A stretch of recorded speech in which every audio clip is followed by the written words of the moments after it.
I'm very excited to talk to you today about something near and dear to my heart, which is how we can harness the incredible powers of arts and creativity for the well-being not only of ourselves as care providers, but also for those that we're caring alongside with, for our colleagues, the leaders in our organizations, and also, of course, the people that we're caring for, and then everyone within their care ecosystem. So that could be family and friend care partners that we're engaging with. It could be volunteers who are coming into the spaces. For example, I do a lot of work in long-term care. Our volunteers are streaming in daily, and also for learners in the space. So I'm here at Sheridan College. I teach in the social service worker gerontology program. And, there's a lot of opportunities for us, I think, to support students who are doing placements and practica in the sector and make sure that we are helping as much as we have capacity for. We're helping to sort of usher that next generation of health human resources out into the workplace in a strong and confident manner.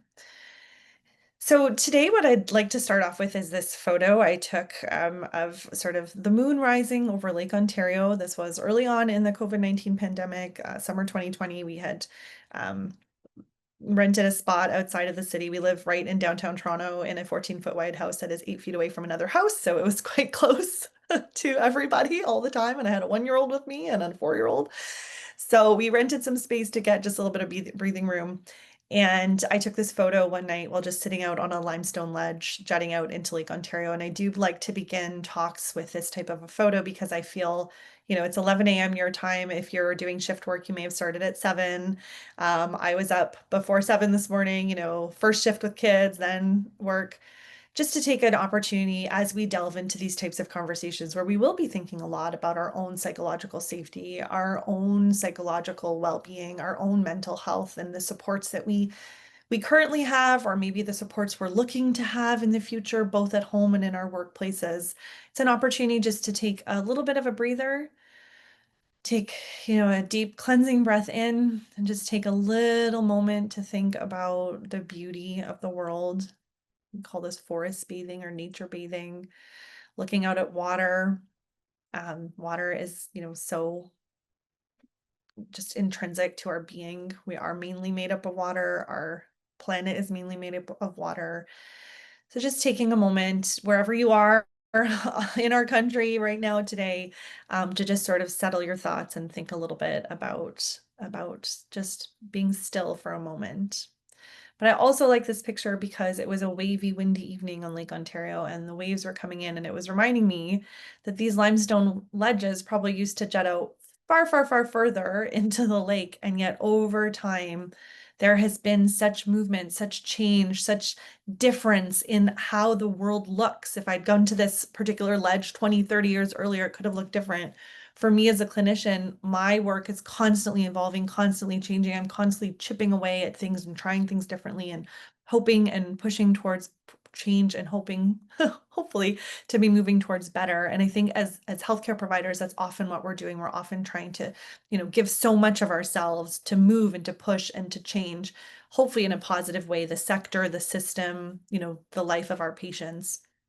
So just reflecting on a few of those before we dig into the talk. Now, I know the organization invited me to speak with you. I know that, Safe Care BC is crucially focused on creating safer, healthier workplaces.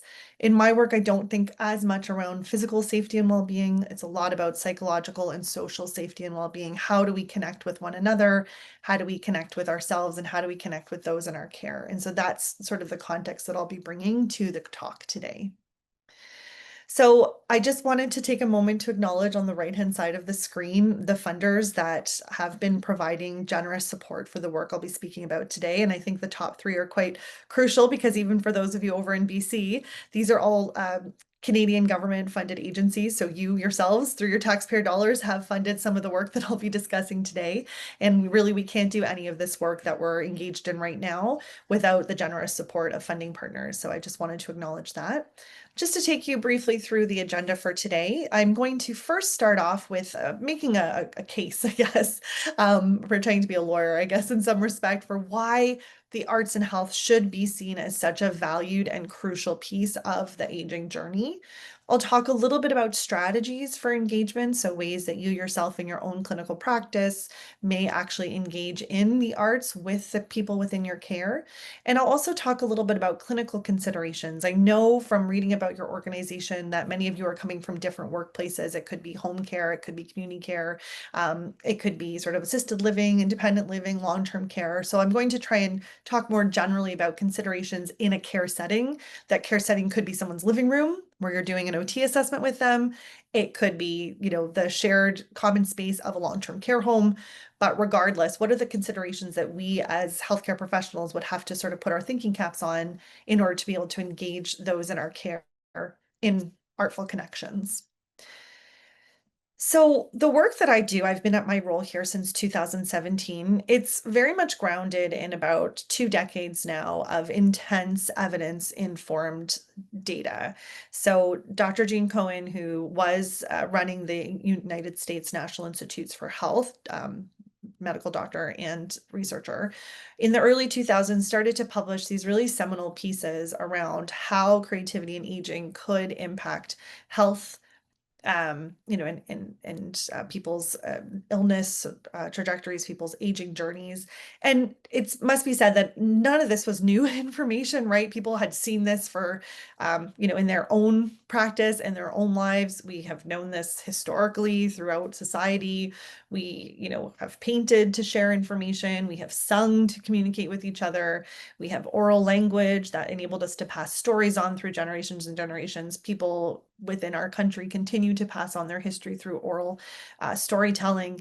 And so none of this was sort of new or shocking, but this was really, which is kind of surprising to me 20 years ago, this was really the first time that people had started to do uh, basic science around this. So people had seen it qualitatively, they could absolutely understand this sort of logically, but no one had really done a lot of research on this. And actually some really seminal work in 2015 that looked at sort of a review of all the literature in this space found that the vast majority of any work around arts, health, and aging has happened since 2000 onward. So only 25 years. And when I tell this to my students, some of them laugh because many of my students were not born then. So, it's within, the lifespan of some of my learners is all of the data we actually have on the important benefits of arts and creativity to an older population.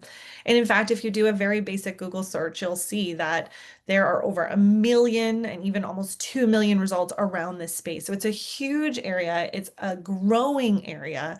Personally, as a scientist in this space over the last 7 years, I have seen increased positivity and generosity from funding agencies when it comes to the arts. 7 years ago versus now, there does seem to be more of an interest in funding this type of work. I think a large part of that may have been due to, quite honestly, the COVID-19 pandemic, where we were so focused on physical health and well-being to, quite honestly, the detriment of other domains of well-being. And I think that optimistically, governments are recognizing that and realizing we have to have more of a holistic approach to the aging journey. Here in Canada, we're actually quite behind other countries, especially other Commonwealth nations, when it comes to our advancements in creative aging. I know BC in particular does stand out in Canada as a province that is, I think, a little bit ahead of the game in terms of different types of funding opportunities and community-based programs around arts and health. So I'm sure for many of you, here on the call, you yourself have engaged in the arts. Maybe you've engaged with family members, older, younger, maybe your spouse. It's no surprise to you if I were to tell you that over 25 years now, we have a huge body of literature that definitively indicates the incredible benefits of arts participation for multiple domains of health and well-being. It could be for your physical health. For example, we've completed a study here at a long-term care home in Ontario where we had people singing together in a group, so a choir of individuals living with dementia in long-term care. And we were actually looking using salival swabs of their inner cheeks at things like cortisol, your stress hormone. Does that reduce when we're singing together? Oxytocin, the bonding hormone, does that actually increase when we're singing together? We know that being engaged in something new and different is so good for brain health as we age. As a neuropsychologist, I used to work in a memory clinic and people used to say, like, what's the number one thing I can do because I don't want to get Alzheimer's or I don't want to get dementia? And we would always talk about the importance of cognitive stimulation. Obviously, participating in the arts, for example, reading a book, listening to a piece of music, maybe trying to memorize the lyrics to a new Taylor Swift song, for example. I have a 10-year-old, so we do that a lot at our house. all of that can be so incredibly cognitively stimulating. I'm sure there's a piece of music or a piece of art that you've looked at that just brings so many emotions up, maybe the groundswell of emotion. Maybe there's a song that you sang to a child, or there's a particular, dance that you've seen that really brings back some really evocative emotional memories. That is crucial. We know obviously that arts participation can be done independently, but is so often done in a group socially. We had the opportunity because of Zoom, really, which is where I'm joining you today. We had the opportunity at the start of COVID to do work in Calgary, Alberta, actually looking at social benefits of arts participation for a group of community dwelling older adults who were coming together on Zoom. Never actually met each other in person until the end of the project years later, but were able to join together and derive such incredible benefits of connection and social interaction through their participation in shared art making. And regardless of whether you believe in a certain religious deity or belief system, there are also benefits to our own spiritual well-being. So just that photo I showed you earlier, thinking about, our place in the world, what water has given us as humans, thinking again about, the meaning and purpose that you derive from your time here on Earth. We know that the arts can be incredibly powerful for our spiritual well-being as well. One of the things to consider, though, when we do a lot of this work is most of the research in this space has been done by scientists. So it's people like me, to be fair, who will go into a retirement home, an independent living facility and say, are there 10 people here who want to come and dance with a trained dance instructor for 10 weeks, once a week for 10 weeks? We're going to measure your balance before the intervention. We're going to measure your balance after, and then we're going to compare, and then we're going to leave. We're going to take away our dance teacher after the 10 weeks and say thank you. You might get, a Tim's gift card, something like that, but that's it. And so some of the criticism around our work and why it's so nice to be able to talk to healthcare professionals who have the opportunity to integrate the arts into everyday practices. Some of the criticisms around the work that, my colleagues in the scientific area have done is that this type of research, while it does show benefits for the arts, is not necessarily the most realistic approach to providing arts-based opportunities for older individuals in our care. It may not be very feasible. Not every home has connection to a researcher to come in and offer dance. It may not be acceptable to a home. A home may say there's actually nowhere safe here for dancing to happen. And it's definitely not sustainable. We have actually gotten feedback. This is a perfect example of an independent living facility where we had done a dance training. And apparently after we left, some of the residents were saying to the staff, like, what the heck? They just left? And we as scientists do our due diligence. We had, adhered to our ethical protocols, and we had done the intervention for the required number of weeks. And at the end of it, we left. And the residents said, that's not fair. We want to keep dancing. You've given us this wonderful program. We have clearly seen the benefits from it. Where's the sustainability? And so that's why I'm so grateful actually to be here today, because not everyone on the call will, be working in the recreation space. Not everyone on the call will be a leader in the healthcare space and necessarily, has access to the budget to bring in more artists or more creative opportunities for residents or patients. But hopefully folks on the call will have an opportunity to think a little bit about in their own clinical practice, in their own care of self, care of colleagues, care of residents. Are there ways that are feasible, accessible, and potentially sustainable that you can start to bring arts and creativity into the care space? Again, always keeping in mind the incredible benefits that these arts-based opportunities may provide for the older adults in your care. And while we are focused, of course, on the older adults and the people in our care and the folks that we're working with, we can also think of what are some secondary benefits. And quite a bit of the research that I've been doing that has been funded by the Center for Aging and Brain Health Innovation, CABI, and the Ontario Trillium Foundation has looked exactly at that, at these secondary benefits. So when we provide arts programming for residents or for clients, we can, of course, study the benefits for themselves. But we can also look more at the care ecosystem. Who else is in that space? Obviously, if you're working in community in someone's own home, there may not be as many people. But if you're working in more of continuing care or congregate care setting, there's probably a lot of people in that space. And so we've actually had the opportunity to look at what are other benefits for staff, for family and friend care partners who are coming to visit, or maybe are now able to visit online. What are some potential benefits for volunteers, right? Volunteers were sort of taken out of some of the aging care spaces for a while. They're back in, we're engaging volunteers again. And where I come from, sitting here at a college and also with my association, my affiliation as adjunct faculty at University of Waterloo is also thinking about learners. So all of those students who may be planning for a career in the continuing care sector, in the healthcare sector, those future health human resources, how are we looking at potential benefits for them when they engage in creativity?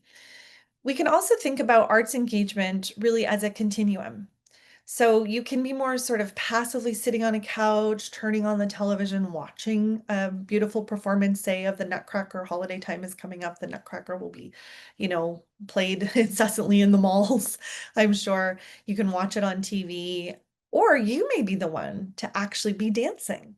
You may be the one. Here's a photo here at the bottom from our dance studio that's just across the hallway from me here at our center in Oakville, where we actually have a sprung floor. We have a professional dance bar. We have floor to ceiling, wall to wall mirrors. And so we actually have done professionally trained dancers have actually offered dance programs here. So the dance program may in and of itself be something very active that you are engaging in. We also have done at our center a lot of research looking at different ways that we can engage with the arts. One of the incredible benefits or positive aspects to have come out of at least the start of the COVID-19 pandemic is there was a large move, especially by arts organizations, excuse me, to move programming online and to help people connect online. We did research with recreation staff right across the province, more than 400 recreation staff. So many of them were saying we're using virtual programming to engage with the seniors in our care because, of course, we can't necessarily have people coming in anymore. So we're using a lot of like virtual visits or watching virtual performances or listening to virtual concerts.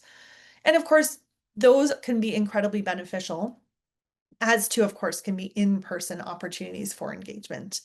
And I think it's really important for us when we're thinking about our own care opportunities, how are we actually providing care to the folks in our orbit, is what is the opportunity for connection through the arts?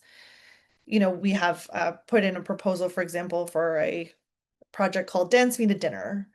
The idea of, we don't have to just say there is art happening at this time on the calendar, or I am coming in to do an assessment, turn off the radio, we can't listen to music, right? There's always opportunities for us to weave in arts and creativity into our care activities with the eye on how are we helping to really engage with people and to provide that social connection with them. We don't have to look too far. Here's some photos I'll be showing you of those incredible connections that music we're making. We were able to connect virtually at a distance. That is the incredible power of music, as opposed to a book or a art piece that's happening in front of you or a static image. Music is pervasive. Music moves through space. And so it is an incredibly powerful way to connect. And so it's no surprise in our own research here at the center, we found that when arts-based programs are available in continuing care centers, such as independent living, retirement homes, or long-term care homes, the vast majority of the time, those arts-based programs will be musical in nature. It's something that's very accessible to our staff. It's acceptable to them and also to residents. It's quite feasible. Most people have a phone in their pocket or a radio on the unit.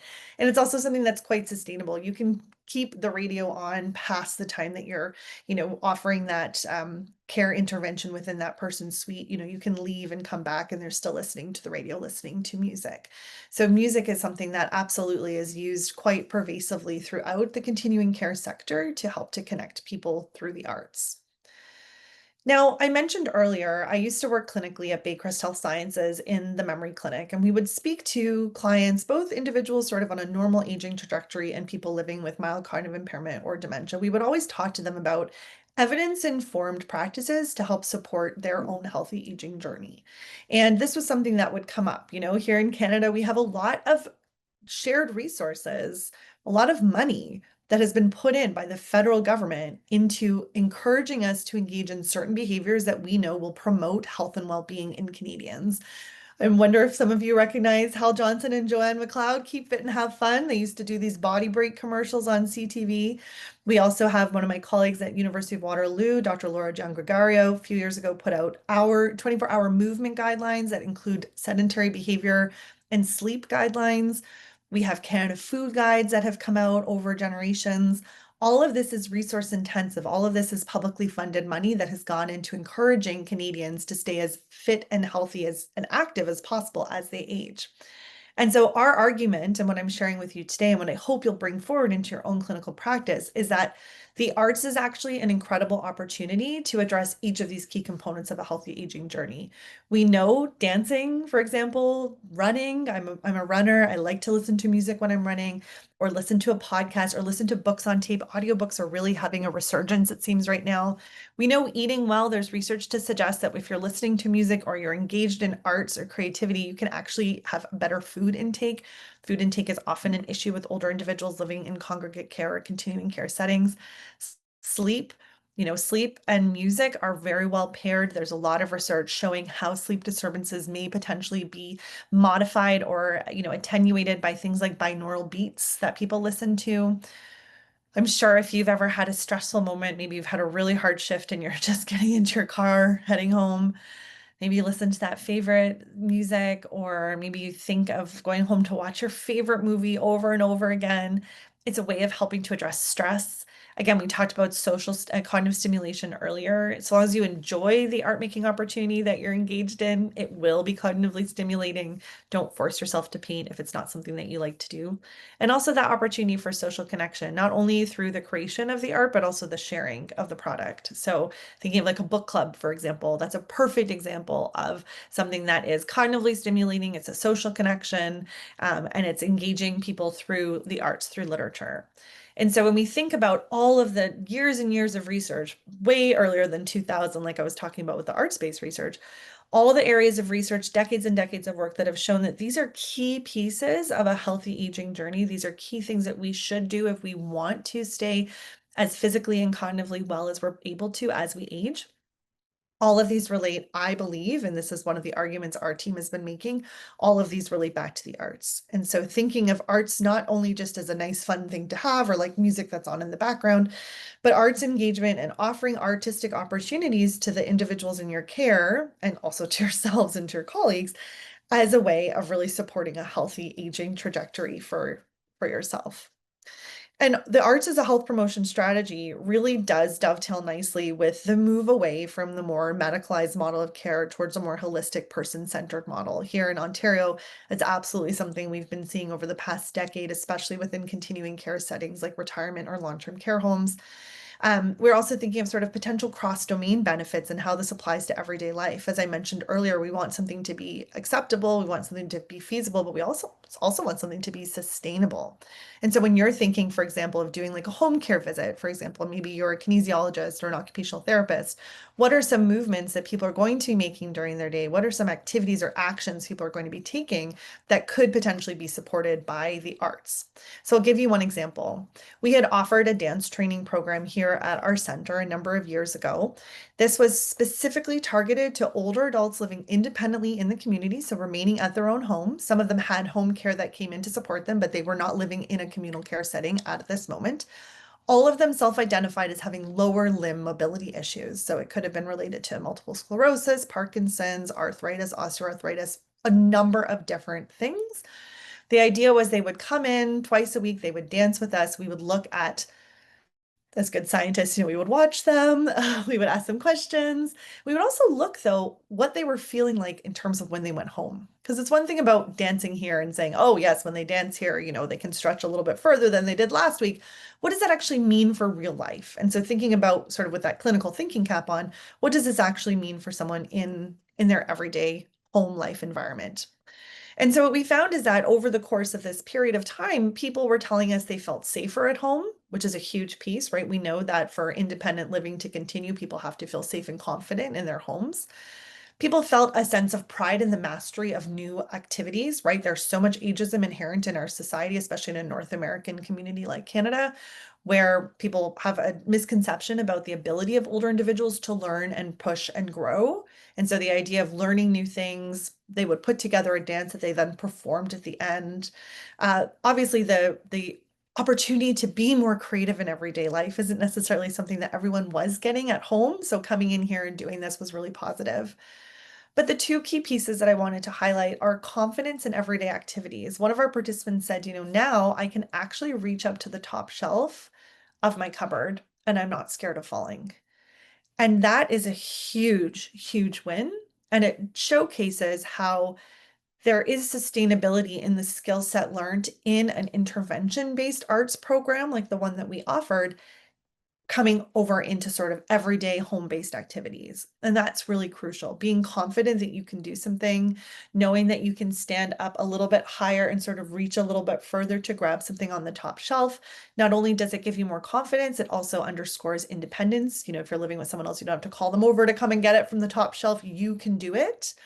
The other key piece that came out of this that was really interesting and something unexpected for us as a scientist, maybe we should have known, is the social piece of it. So we had said to folks, this was happening in the summer, you know, beautiful summer weather here in Ontario, southwestern Ontario. We had said, we'll offer some, we would mix up some Arnold Palmers after the class. We'd have some iced tea and some lemonade and some cookies. People would just stay 20 minutes, 30 minutes, 45 minutes, an hour, and they just wanted to be together. They were in the same space. They had finished dancing. So not only were they making those social connections during the dance, they were continuing those connections on even once the dancing had ended. So it was really incredible to see. So that's just one example of the type of work that we've done that can sort of showcase how the arts can, of course, benefit health and well-being over the extent of a more targeted scientific intervention. But you can also see those connections. You can also see those learnings out in the real world as well, which is so crucial. I talked a little bit earlier about examining secondary benefits to participation. A lot of the work that I do through my role at the Schlegel UW Research Institute for Aging enables me to go into continuing care and congregate care settings and connect with staff. And I think, you know, we often, of course, focus a lot of our research and a lot of our clinical expertise on the older individuals, the clients, the residents, the patients, however it is that you call them. But we really need to also have a culture of caring for caregivers here in Canada. We simply do not have the health human resource capacity that we will need as our population continues to age.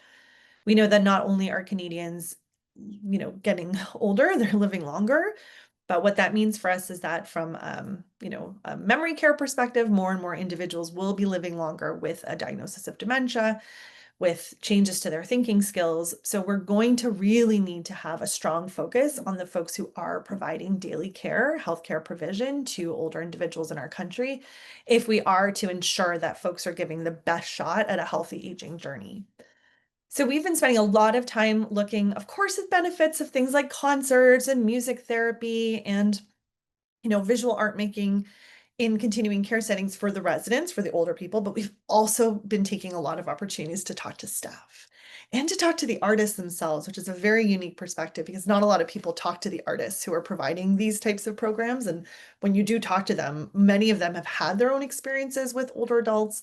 Maybe they had previously had loved ones who lived in a continuing care setting. And so now they're actually going back in and giving back to those folks. But when we talk to the healthcare providers, what we find is really interesting. Engaging with older individuals through the arts can provide a variety of different benefits. It gives you a different perspective on that person in your care. So often, especially for folks who are maybe engaged more in personal care activities, it's a very sort of rote, you know, continual. We have to help with bathing, we have to help with dressing, we have to help with toileting, we have to maybe help with shaving, in and out of bed, clothing on, clothing off, pajamas on, pajamas off. There's more of, there's less opportunity for flexibility. And so what we found when speaking, for example, with PSWs is there's actually a new perspective on that person in your care, a new opportunity for connection and learning about that person, which is incredibly powerful. There's also moments of enjoyment and pleasure, right? Sometimes we kind of don't think a lot about, does my job give me joy? Does my job give me meaning and purpose? You know, it's a job, I have to do it. Or, you know, I'm so short-staffed, I don't really have time to think about the joy of my life or joy of my job. But we know from our research that when you bring these moments of creativity, of artistry into these care dynamics, you can actually start to see more enjoyment, more pleasure, even just a momentary sitting down and just kind of watching a concert.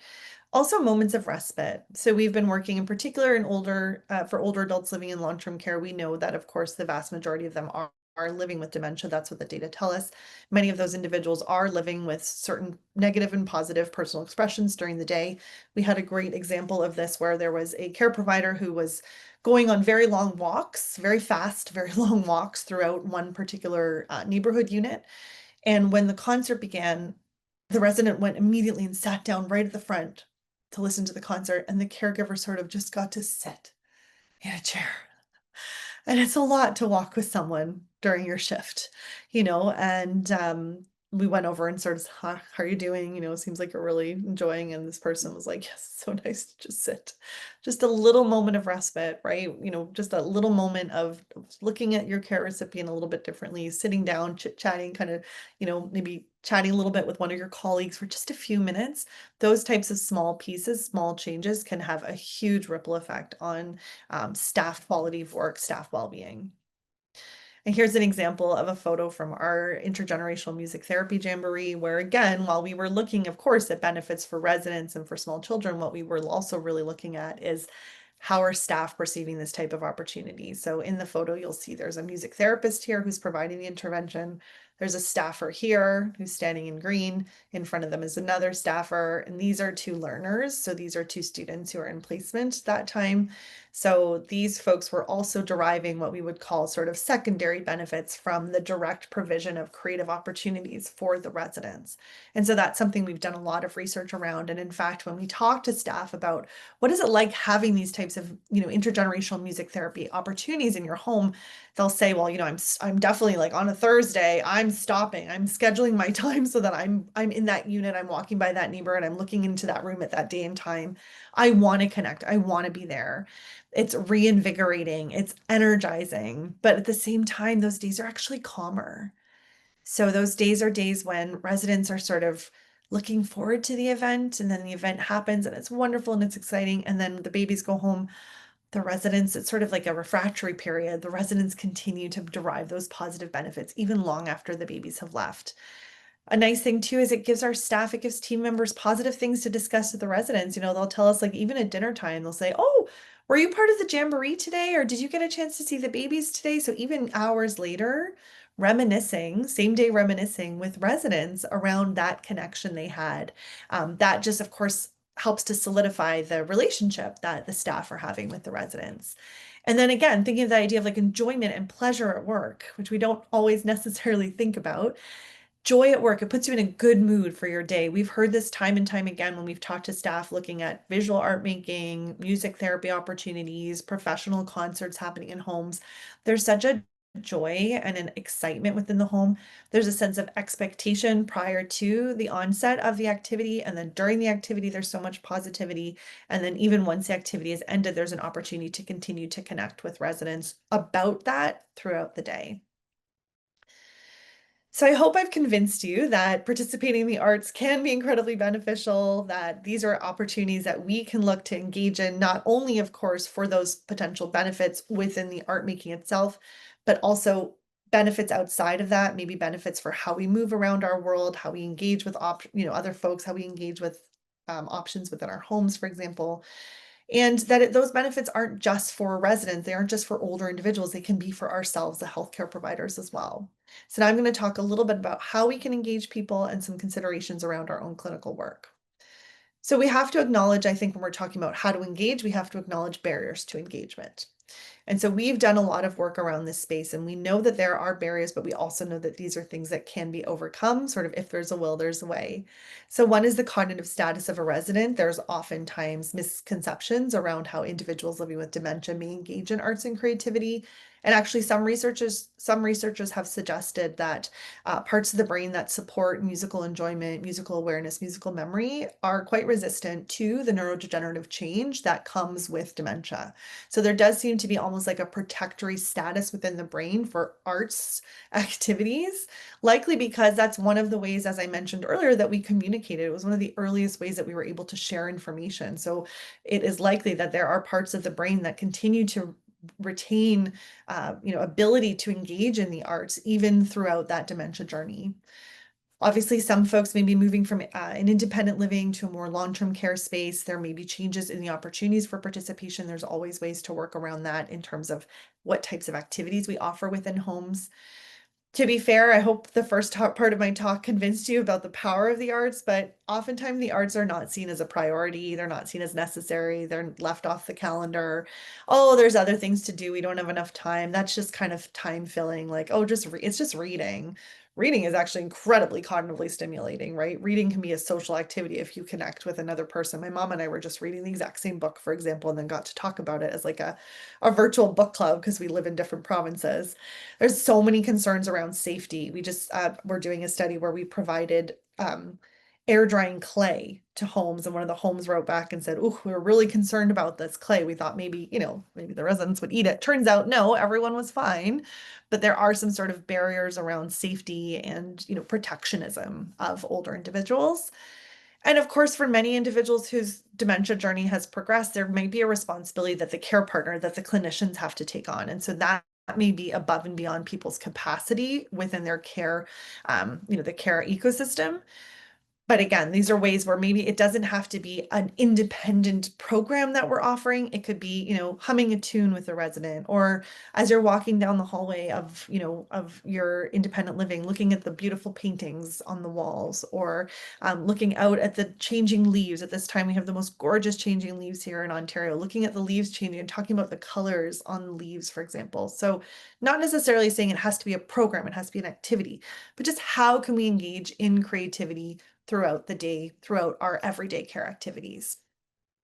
We also know from some research I've been conducting with a social psychologist, Dr. Alison Chasteen at the University of Toronto, people have their own beliefs about their own artistic nature. And I, of course, can't see faces on the call, but when I've, given this type of talk in an in-person setting before, people are often like kind of, oh yeah, that's me. Oh yeah. People have ideas about their own ability or their own capacity to participate in the arts. And the truth of the matter is we are all extremely creative, innovative beings.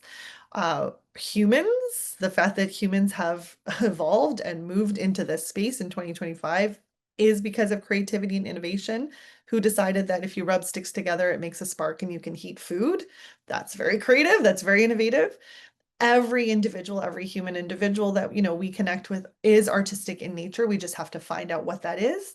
We also have to think about the fact that some people may have had times in their lives early on, especially when they were children, where they were told that this isn't something they're good at, not something they should pursue. What is the value that we place, especially in sort of our Western society of like valuing busyness and work and, attainment? What is the value that we're providing to leisure around creativity, the value that we're ascribing to arts and self-expression? I would argue that in other nations there is a greater value placed, whereas here perhaps we don't see that as valuable. The idea of recreation and leisure, especially for people within their working years, is seen as less important than what you are attaining, what you are earning. And of course, these types of stigmas about one's own self-perception could then be intertwined with stigma around someone's cognitive status, which I spoke about earlier. So, Mrs. Smith has never painted before, and she's been living with Alzheimer's disease for 4 years. What's the point of bringing her down to paint class? She can't do anything. And yet, you then actually start to see major changes and people actually being able to participate in the creative opportunities provided to them. It's also around the terms that we use. So we did a research study in an independent living home in Hamilton, Ontario, where we said to people, do you consider yourself as artistic or creative? And only about 10% of them said yes, which was kind of surprising. But then when we asked people, what are the types of things others would say you're good at? What would your friends and family say, is your special skill? What do you excel at? And you actually categorize the answers. So many of them related to the arts.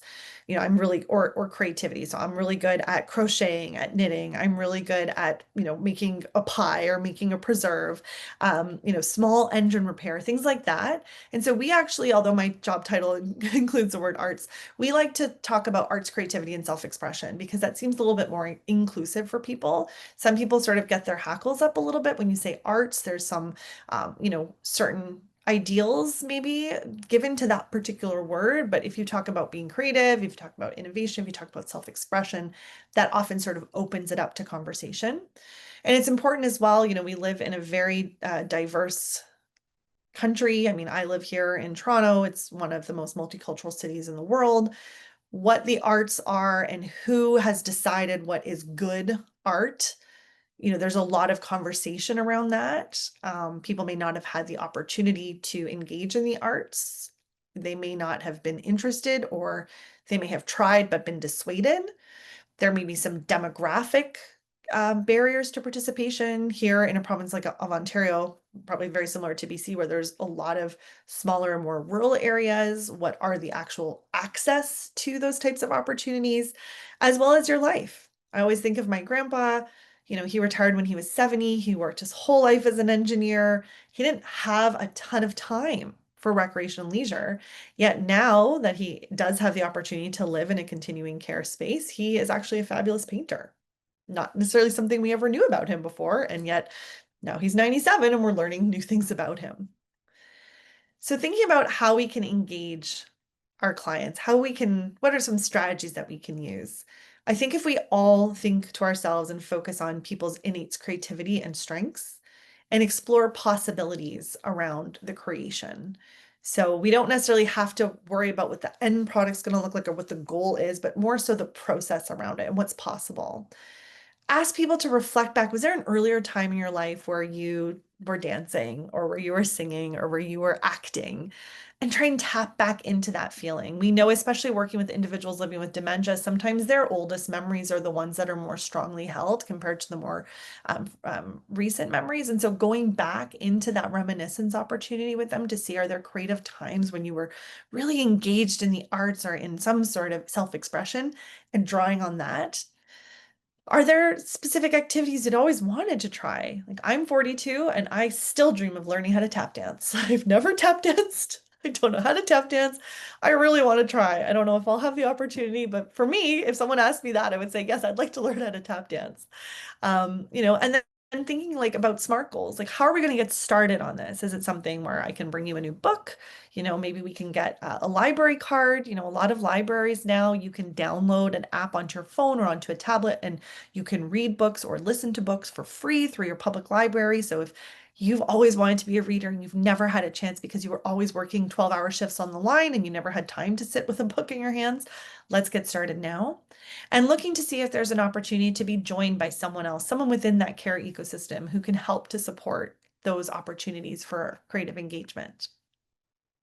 And again, it's all about, and regardless of sort of what your healthcare professional background is, I think we could agree across the country that so much of our healthcare ecosystem is moving towards this person-centered approach, is looking at the needs of individuals, of inter-individual variability in engagement, in access, and really trying to focus on what people want.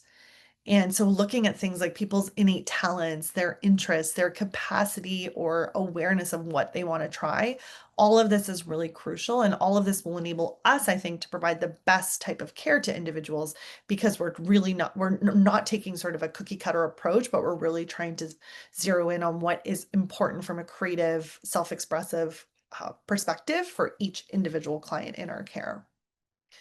And so finally, I'm going to speak just for a few moments about some clinical considerations. So again, I know that Safe Care BC, you're working with so many different type of healthcare professionals, but many of the folks that we do work with, and I believe within your own care ecosystem, are sort of in the continuing care space, working with older individuals. So thinking about how to integrate this into your own clinical care opportunities. So a lot of this, of course, will depend on where you're working, what the leadership is like, and what opportunities are available within that workspace. A lot of it will also rely on things like supplies.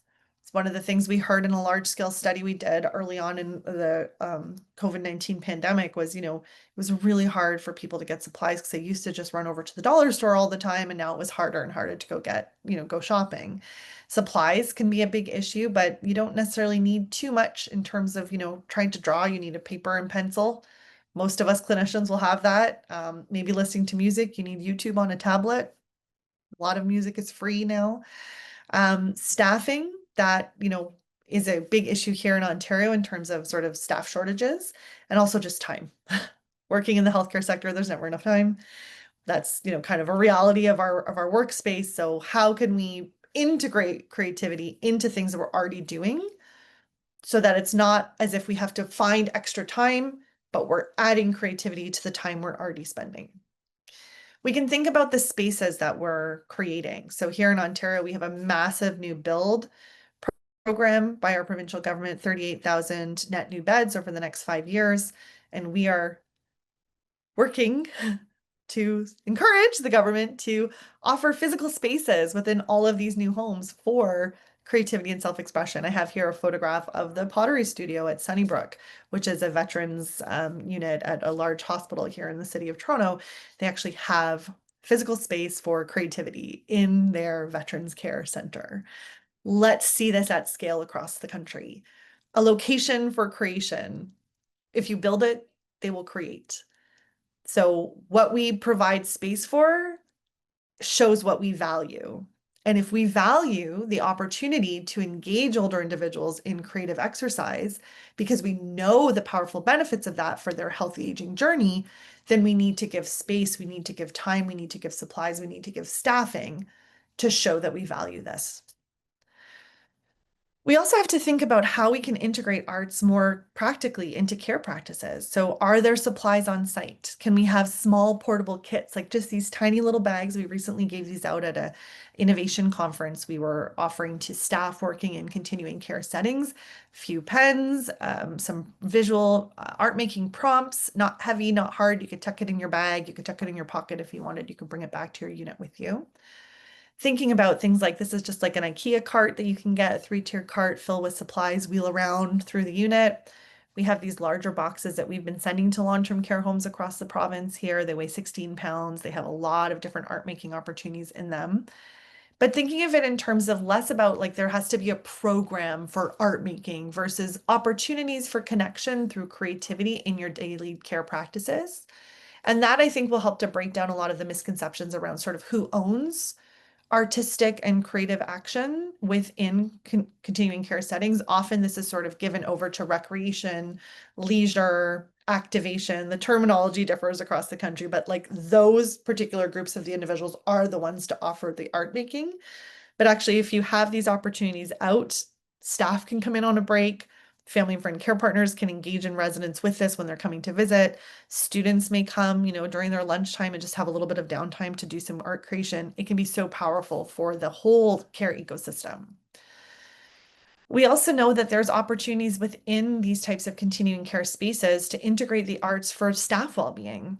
So things like creating a mural, having a community quilt where everyone draws a little square of a quilt and then puts it up on the wall to actually create a large piece.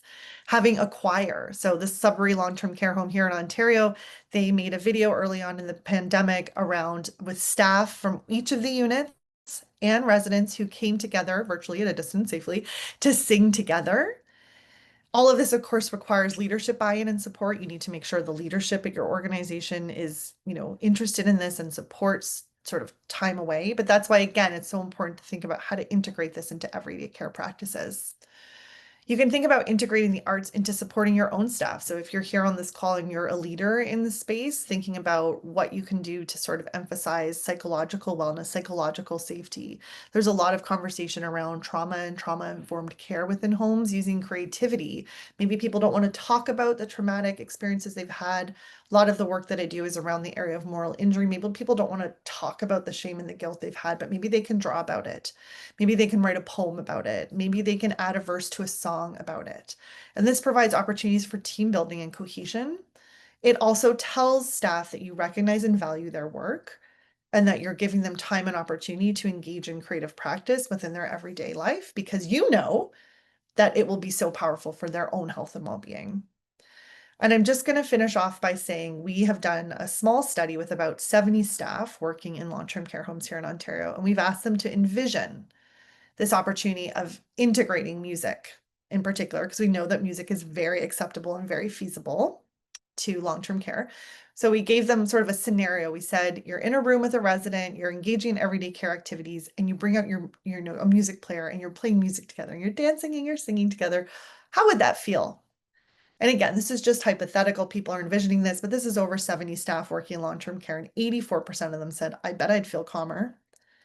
85% said, I'd bet I'd feel happier. and over 80% said I'd feel more connected to the resident in my care. This isn't a program, it's not an activity, it's not a huge thing we have to do. We don't need funding for this. You pull out your phone, you listen to music with someone, and it benefits you, it benefits the resident, but it creates that strengthened connection. We also ask people to envision, okay, pretend you've left work. We hear so much about self-care and do yoga, and really practically, who has a lot of time for that? But oftentimes we don't live at our workplaces. So we're moving either, in an independent vehicle or public transit to and from home. Imagine you're just on a brief commute home and you listen to a personalized playlist that you have specifically curated to have all your top favorites, like your top 10 hits. What do you think that would do? Almost 90% said, I bet I'd feel calmer by the time I get home from my shift. Almost 90% said, I bet I feel happier. 85% said this would actually give me more hope to go back the next day, which is very important. And almost 90% said this would actually give me more energy. So I've left work, maybe I felt a little bit deflated. I'm engaging in music as a sort of everyday practice in my commute, which I have to do anyway. Here are some potential incredible benefits that we can see. So there's so many opportunities here. I hope that what you're going to take away from this talk is that there's no one size fits all success or no, program or activity that you should go and do right now. It's up to you. It's up to your own comfort. It's up to what your clients or patients or residents want. It's what you have available to you. Those personal preferences for engagement and connection may also change over time, but it's about really bringing to bear all of those principles of a person-centered care approach, especially with an aging population, thinking about empowerment and choice while also embracing possibility and change in the individual. And hopefully today this has been educational for you and you'll take something away for your own staffing, for your own colleagues, or maybe even just for your own well-being. I'm going to drive home soon and I'm going to listen to some good music. Thank you so much. Thank you, Kate, so much. So now we have a few minutes for questions. If you have any for Kate, just feel free to pop them in the chat. I can see someone left a comment that it's good to remember for our business cases, what we build space for is what we value. I also thought that as well. It's an unconscious bias and an assumption. I mean, if you look at legislation, right, provincial legislation, both in BC and Ontario, because one of my PhD students has been doing this, there in our long-term care acts, we say there has to be recreation. We don't ever say where that has to happen. And so often it's happening at the end of a table, at the end of the dining room. We have physical spaces for kinesiology, we have physical spaces for dietary, we have physical spaces for personal care and bathing. We do not typically have purpose-built spaces for creativity and self-expression. And you may argue, well, that can kind of happen anywhere. We don't need like an art studio. You don't need a pottery studio. But we show value through space, we show value through investment, financial investment, right? And so if we really wanted to even try to level up to where international colleagues are in this space, as a system, as a country, we would start to see more of these purpose-built spaces for arts and creativity in the continuing care sector. Yeah, I 100% agree with that as well, because we have some programs here that encourage music and it brings together the residents and the workers alike. So definitely agree with that. I don't see any questions. I see a lot of thank yous in the chat. Yes, Stacy. Yes, it is their Stacy homes says or it's their their home. yeah, Exactly. You would have had exactly. a quilting and sewing rooms, a shop, a tool shed. Like you would have had all of this. I always think of, I went to an estate sale over the weekend and it was a beautiful 3-story home with a basement. And I just thought, imagine putting all of this into one small room or even half of a small room, right? We don't give a lot of space to people. Space is expensive. We don't have a lot of opportunities for this. And people, I mean, you've seen people's suites, right? It's decorated, chock-a-block, like pictures everywhere of family members, of travels. My grandfather's room has pictures of all his cars. So it's really important to him through his life. Where we in the long-term care spaces in particular, in a congregate care space, we have this occupational intimacy with our residents and we get to see who they've been throughout their whole lives. And yet we sort of put them into this one little box, this one little room. And so building, and again, I understand, I'm not naive. This would be a huge cost. This would be a huge financial investment as a sector, as a country. But wouldn't it be a way of honoring the lived experience of all of these individuals who've given so much to our country?